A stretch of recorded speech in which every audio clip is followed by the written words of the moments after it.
নমস্কাৰ চাবলৈ আৰম্ভ কৰিছে আছামিজ ট্ৰেণ্ডিং। আজি 12 মাৰ্চ আৰু আজি ৰাতিপুৱাৰ কেইবাটাও গুৰুত্বপূৰ্ণ খবৰ আহি পৰিছে আৰু এনে ধৰণৰ খবৰসমূহ নিতৌ চাবলৈ চেনেলটো ছাবস্ক্ৰাইব কৰি ভিডিঅ'টোত এটা লাইক কৰি দিব লৈছোঁ। ৰাতিপুৱাৰ প্ৰথমটো গুৰুত্বপূৰ্ণ খবৰ, দেশৰ শক্তিশালী মুছলমান সংগঠনৰ বিৰুদ্ধে কঠোৰ হৈ পৰিছে কেন্দ্ৰীয় চৰকাৰ। কেইবাটাও মুছলমান সংগঠনক নিষিদ্ধ ঘোষণা কৰিছে বিজেপি চৰকাৰে।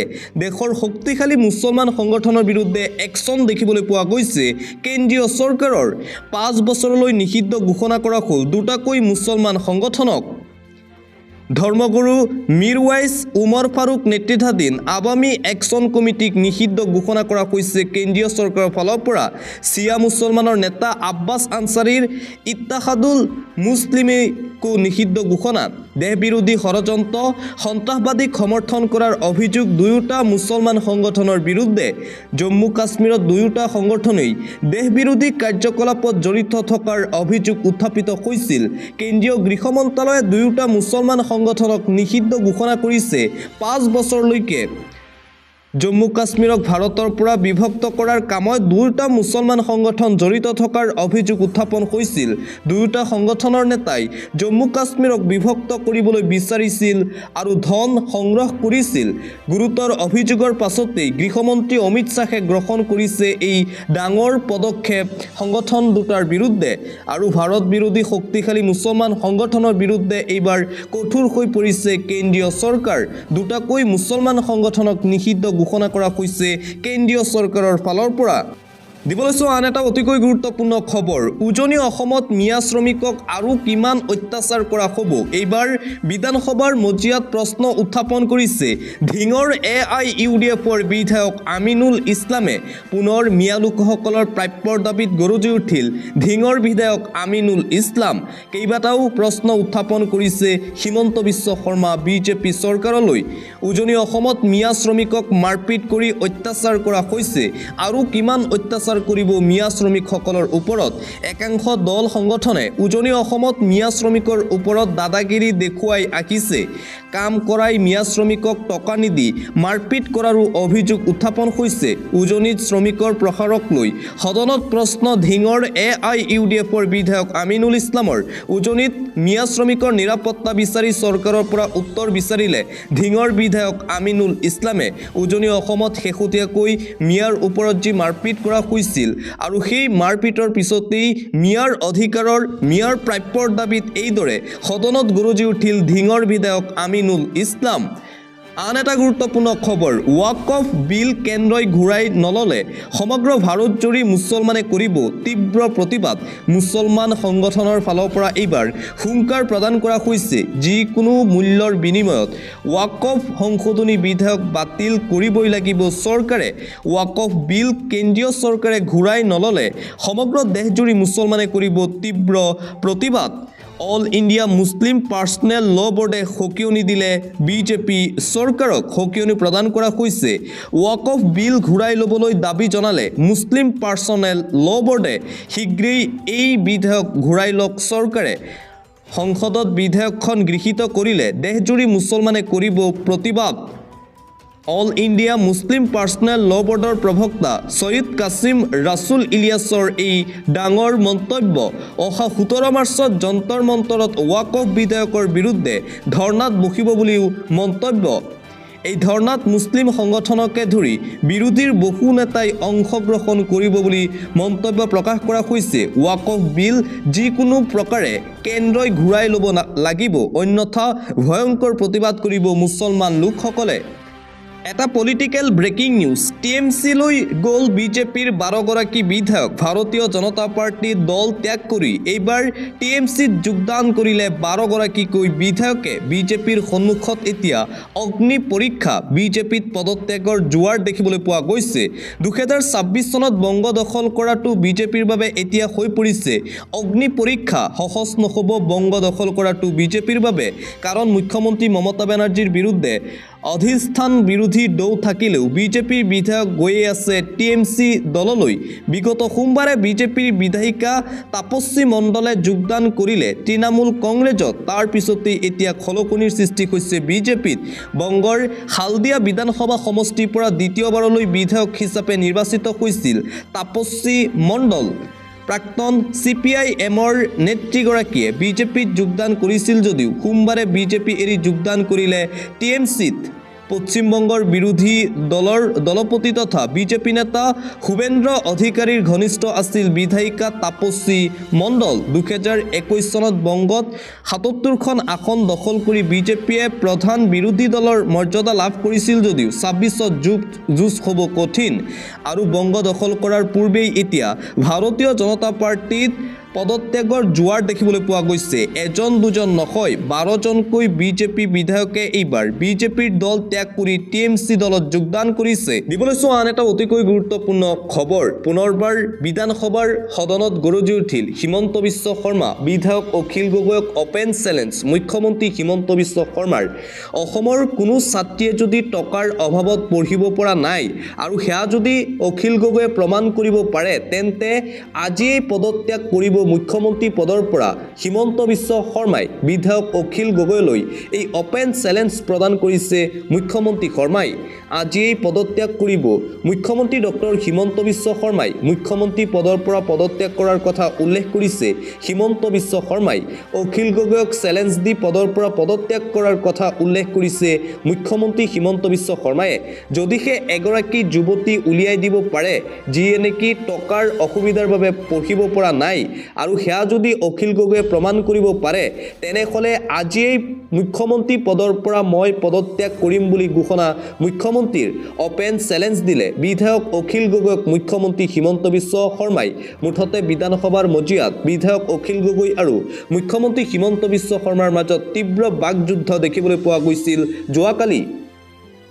আন এটা গুৰুত্বপূৰ্ণ খবৰ। এমাহ দুমাহ নহয় নিৰ্বাচনৰ এমাহ পূৰ্বে অৰুণোদয় হিতাধিকাৰীয়ে পাব 5 মাহৰ ধন। অৰুণোদয় হিতাধিকাৰীয়ে এমাহ দুমাহ নহয় একেলগে পাব 5 মাহৰ অৰুণোদয় আঁচনিৰ টকা। সদনত ডাঙৰ ঘোষণা কৰিছে অসমৰ মুখ্যমন্ত্ৰী ডক্টৰ হিমন্ত বিশ্ব শৰ্মাই। অৰুণোদয় আঁচনিক লৈ এই বৃহৎ ঘোষণা মুখ্যমন্ত্ৰী শৰ্মাৰ। সদনত মুখ্যমন্ত্ৰী ডক্টৰ হিমন্ত বিশ্ব শৰ্মাই বাজেট সন্দৰ্ভত প্ৰদান কৰা ভাষণত উল্লেখ কৰে এই কথা। একেলগে পাব অৰুণোদয়ৰ টকা। নিৰ্বাচনৰ এমাহ পূৰ্বে অৰুণোদয় হিতাধিকাৰীয়ে পাব 5 মাহৰ ধন। এই ঘোষণা কৰিছে হিমন্ত বিশ্ব শৰ্মাই। যিহেতু ফেব্ৰুৱাৰী মাহত ঘোষণা হ'ব নিৰ্বাচন সেয়ে মাৰ্চ এপ্ৰিল মে মাহৰ অৰুণোদয় নাপাব বুলি মানুহৰ সংশয় হ'ব পাৰে। ফেব্ৰুৱাৰী নিৰ্বাচনৰ প্ৰক্ৰিয়া আৰম্ভ হ'লে আমি অৰুণোদয় দিব নোৱাৰিম বুলি মন্তব্য মুখ্যমন্ত্ৰী হিমন্ত বিশ্ব শৰ্মাৰ। প্ৰয়োজন হ'লে ফেব্ৰুৱাৰীত একেলগে আমি 5 মাহৰ অৰুণোদয় আঁচনিৰ টকা দি দিম সৰ্বসাধাৰণ ৰাইজক। বিধানসভাৰ সদনত এই মন্তব্য অসমৰ মুখ্যমন্ত্ৰী ডক্টৰ হিমন্ত বিশ্ব শৰ্মাৰ। পৰৱৰ্তী খবৰ। এইবাৰ একেলগে 1 কোটি মানুহে গাব অ মোৰ আপোনাৰ দেশ। মুখ্যমন্ত্ৰী ডক্টৰ হিমন্ত বিশ্ব শৰ্মাৰ বৃহৎ ঘোষণা। এইবাৰ একেলগে 1 কোটি মানুহে গাব অ মোৰ আপোনাৰ দেশ। জাতীয় সংগীত গাব 1 কোটি মানুহে। জাতীয় সংগীতক বিশ্বৰ দৰবাৰলৈ নিয়াৰ চেষ্টা এতিয়া হিমন্ত বিশ্ব শৰ্মাৰ বিজেপি চৰকাৰৰ। বিধানসভাৰ মজিয়াত এই কথা ঘোষণা কৰে অসমৰ মুখ্যমন্ত্ৰী ডক্টৰ হিমন্ত বিশ্ব শৰ্মাই। ইয়াৰ পূৰ্বে বিহুক বিশ্ব দৰবাৰত প্ৰতিষ্ঠা কৰিছিল হিমন্ত বিশ্ব শৰ্মাৰ চৰকাৰে। তাৰ পিছৰ ঝুমুৰক শেহতীয়াভাৱে বিশ্বৰ দৰবাৰত প্ৰতিষ্ঠা কৰিলে বিজেপি চৰকাৰে। আৰু এইবাৰ বিহু ঝুমুৰ পিছত জাতীয় সংগীতক বিশ্ব দৰবাৰলৈ প্ৰতিষ্ঠা কৰাৰ প্ৰচেষ্টা হিমন্ত বিশ্ব শৰ্মাৰ বিজেপি চৰকাৰৰ। একেলগে 1 কোটি মানুহে গাব অ মোৰ আপোনাৰ দেশ জাতীয় সংগীত ঘোষণা অসমৰ মুখ্যমন্ত্ৰী ডক্টৰ হিমন্ত বিশ্ব শৰ্মাৰ। সদনত যোৱাকালি এই ঘোষণা কৰিছে মুখ্যমন্ত্ৰী হিমন্ত বিশ্ব শৰ্মাই। আন এটা গুৰুত্বপূৰ্ণ খবৰ। প্ৰধানমন্ত্ৰী কিয় মণিপুৰলৈ যোৱা নাই? কিয় মণিপুৰত দিব লগা হ'ল ৰাষ্ট্ৰপতিৰ শাসন? গৃহমন্ত্ৰীয়ে পালন কৰক ৰাজধৰ্ম। বন্দুকৰ শক্তি আৰু আৰক্ষীৰ টহলত মণিপুৰলৈ শান্তি নাহে। লোকসভাত মণিপুৰ প্ৰসংগক লৈ প্ৰধানমন্ত্ৰী গৃহমন্ত্ৰীক চোকা সমালোচনা কংগ্ৰেছৰ যোৰহাটৰ সাংসদ গৌৰৱ গগৈ পুনৰবাৰ লোকসভাৰ সদনত গৰ্জন দেখিবলৈ পোৱা গৈছে। অসমৰ কংগ্ৰেছৰ যোৰহাটৰ সাংসদ গৌৰৱ গগৈ শেহতীয়াকৈ মণিপুৰৰ পৰিস্থিতিক লৈ লোকসভাৰ সদনত গৰজি উঠিল সাংসদ গৌৰৱ গগৈ। গৃহমন্ত্ৰীয়ে পালন কৰক ৰাজধৰ্ম, বন্দুকৰ শক্তি আৰু আৰক্ষীৰ টহলত মণিপুৰলৈ শান্তি ঘূৰি নাহে। প্ৰধানমন্ত্ৰী নৰেন্দ্ৰ মোদী কিয় মণিপুৰলৈ অহা নাই? প্ৰশ্ন উত্থাপন গৌৰৱৰ। কিয় মণিপুৰত দিব লগা হ'ল ৰাষ্ট্ৰপতি শাসন? তাক লৈও প্ৰশ্ন উত্থাপন কৰিছে গৌৰৱে। মুঠতে মণিপুৰ প্ৰসংগক লৈ পুনৰবাৰ লোকসভাৰ পবিত্ৰ সদনত গৰ্জন দেখিবলৈ পোৱা গৈছে। অসমৰ যোৰহাটৰ সাংসদ গৌৰৱ গগৈৰ প্ৰধানমন্ত্ৰী নৰেন্দ্ৰ মোদী আৰু বিজেপিক চোকা সমালোচনা সাংসদ গৌৰৱ গগৈৰ। আন এটা গুৰুত্বপূৰ্ণ খবৰ, আপোনাৰ যদি সাহস আছে তেন্তে এবাৰ অৰুণোদয় আঁচনি বন্ধ কৰি চাওক। আপোনাৰ যদি সাহস আছে এবাৰ অৰুণোদয় বন্ধ কৰি চাওক। আচ্ছা, আপোনাৰ যদি সাহস আছে অৰুণোদয় বন্ধ কৰি চাওক। সকলোকে দিয়ক অৰুণোদয় আঁচনি। অৰুণোদয় সকলোকে দিব লাগে। ৩,০০০ টকা দিম কৈ ১২৫০ টকা দিলে নহ'ব। দিম বুলি কৈ ১২৫০ টকা নহয়। ৩,০০০ দিম বুলি কৈ ১২৫০ টকা নহয়। সদনত পুনৰবাৰ হিমন্ত বিশ্ব শৰ্মাৰ বিৰুদ্ধে এইদৰে সৰব হ'ল বিধায়ক অখিল গগৈ। হিমন্ত বিশ্ব শৰ্মাক চেলেঞ্জ দি কৈছে, আপোনাৰ যদি সৎ সাহস আছে তেন্তে শীঘ্ৰেই অৰুণোদয় আঁচনি বন্ধ কৰি দেখুৱাওক। ৩,০০০ টকাকৈ ১২৫০ টকা দিলে নহ'ব, সকলো লোককে অৰুণোদয় আঁচনি প্ৰদান কৰক। বিধায়ক অখিল গগৈ আৰু হিমন্ত বিশ্ব শৰ্মাৰ মাজত যোৱাকালি বিধানসভাৰ মজিয়াত দেখিবলৈ পোৱা গৈছে এই তীব্ৰ বাকযুদ্ধ। আন এটা গুৰুত্বপূৰ্ণ খবৰ, প্ৰতিদিনাই হিমন্ত বিশ্ব শৰ্মাই লৈছে ৯০ কোটি টকাৰ ঋণ। হিমন্ত বিশ্ব শৰ্মাৰ ৩ বছৰত বাঢ়িল ৭৮% ঋণ। মুখ্যমন্ত্ৰীৰ ঋণ অৰ্থনীতিৰ নতুন ব্যাখ্যা। ঋণ লৈ ঘিউ খাইছে হিমন্ত চৰকাৰে, ঋণৰ উপৰি ঋণ লৈছে হিমন্ত বিশ্ব শৰ্মাৰ বিজেপি চৰকাৰে। প্ৰতিদিনে ৯০ কোটি টকাৰ ঋণ লৈছে এতিয়া বিজেপি চৰকাৰে। ৰাজ্যত যিসমূহ আঁচনি ঘোষণা কৰা হৈছে, হিতাধিকাৰী যিমানেই সৃষ্টি হৈছে সিমানেই ঋণৰ পৰিমাণ বাঢ়িছে ৰাজ্যৰ, কিয়নো নিতৌ হিমন্ত বিশ্ব শৰ্মাৰ বিজেপি চৰকাৰে এতিয়া ৯০ কোটি টকাৰ ঋণ লৈছে। আন এটা গুৰুত্বপূৰ্ণ খবৰ, ১,২৫,০০,০০০ টকাৰ বিনিময়ত এজন অসমীয়াৰ চাকৰি ছেমি কণ্ডাক্টৰত। ২৭,০০০ কোটি টকাৰ ছেমি কণ্ডাক্টৰ প্ৰকল্পত মাত্ৰ ১৬,০০০ চাকৰি। ২৭,০০০ কোটিৰ ২০,২৫০ কোটিয়েই দিব চৰকাৰে। পানীৰ দামত দিছে মাটি আৰু বিজুলীও। বিনিময়ত মাত্ৰ ১৬,০০০ অসমীয়াকহে প্ৰদান কৰা হ'ব চাকৰি। ছেমি কণ্ডাক্টৰক লৈ নতুন তথ্য প্ৰকাশ পাইছে। ২৭,০০০ কোটি টকাৰ ছেমি কণ্ডাক্টৰৰ ২০,২৫০ কোটিয়েই দিব ৰাজ্য চৰকাৰে। পানীৰ দামত দিছে মাটি আৰু বিজুলী ছেমি কণ্ডাক্টৰৰ নামত। বিনিময়ত মাত্ৰ ১৬,০০০ অসমীয়াকহে চাকৰি প্ৰদান কৰিব ছেমি কণ্ডাক্টৰত। দিবলৈ চোৱা আন এটা অতিকৈ গুৰুত্বপূৰ্ণ খবৰ, প্ৰতিবাদ কৰি চাকৰি হেৰুৱালে ৬৪গৰাকী প্ৰবক্তাই। প্ৰতিবাদ কৰাই কাল হ'ল প্ৰবক্তাসকলৰ। গণতন্ত্ৰ দেশত এইবোৰ হ'বলৈ ধৰিছে কি?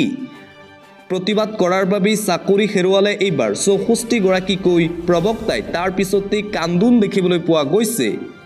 নিজৰ প্ৰাপ্যৰ অধিকাৰ বিচাৰি গণতান্ত্ৰিকভাৱে প্ৰতিবাদ কৰিছিল পলিটেকনিকৰ প্ৰবক্তাসকলে, যাৰ বাবে এতিয়া বৰ্খাস্ত কৰা হৈছে। বিগত ২৩ দিন ধৰি চচলৰ প্ৰতিবাদস্থলীত প্ৰতিবাদ কৰিছিল এইসকল প্ৰবক্তাই।